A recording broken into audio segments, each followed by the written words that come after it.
இந்த சிம்பிளிஃபிகேஷன் பார்த்தோன்னே எல்லாரும் கஷ்டம்னு நினைப்பீங்க. நம்ம ஈஸியாக சால்வ் பண்ண போகிறோம். வாங்க வீடியோவில் போய் பார்க்கலாம். ஃபஸ்ட்டு நீங்கள் என்ன பண்ணீங்கன்னா, இந்த மேலே இருக்கிற 2 எடுத்து கீழே இருக்கிற 8ஓட மல்டிப்ளேஷன் பண்ணுங்க. கீழே இருக்கிற வேல்யூவோட மல்டிப்ளேஷன் பண்ண என்ன வருது?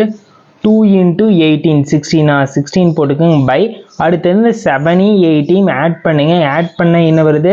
15 வருதா? 15 போடுங்க. வேலை முடிஞ்சது. இதோட ஆன்சர். ஃபஸ்ட்டு நீங்கள் என்ன பண்ணுறீங்க? செகண்ட் சம்முக்கு ஃபஸ்ட் நம்பர் எடுத்து கீழே இருக்கிறதோட மல்டிப்ளேஷன் பண்ண சொன்னேன். 3 × 15ஓட வேல்யூ என்ன? 3 × 5ஓட வேல்யூ 15 15 பை. அடுத்து 4 × 5 4 + 5 ரெண்டையும் ஆட் பண்ணுங்க. ஆட் பண்ணால் என்ன வருது? 9 9 சிம்பிளிஃபிகேஷன் பண்ண முடிஞ்சால் சிம்பிளிஃபிகேஷன் பண்ணிக்கிங்க. சிம்பிளிஃபிகேஷன் பண்ண முடியலன்னா கமெண்ட் விட்டுருங்க.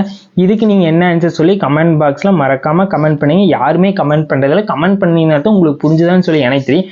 ஃபஸ்ட்டு என்ன பண்ணீங்கன்னா, மேலே இருக்கிற நம்பரை எடுத்து கீழே இருக்கிற நம்பரோட மல்டிப்ளேஷன் பண்ணி அந்த வேல்யூ எடுத்து பைக் மேலே போடுங்க. பைக் கீழே இந்த 2 வேல்யூ ஆட் பண்ணி பைக் கீழே போட்டுக்கங்க. வேலை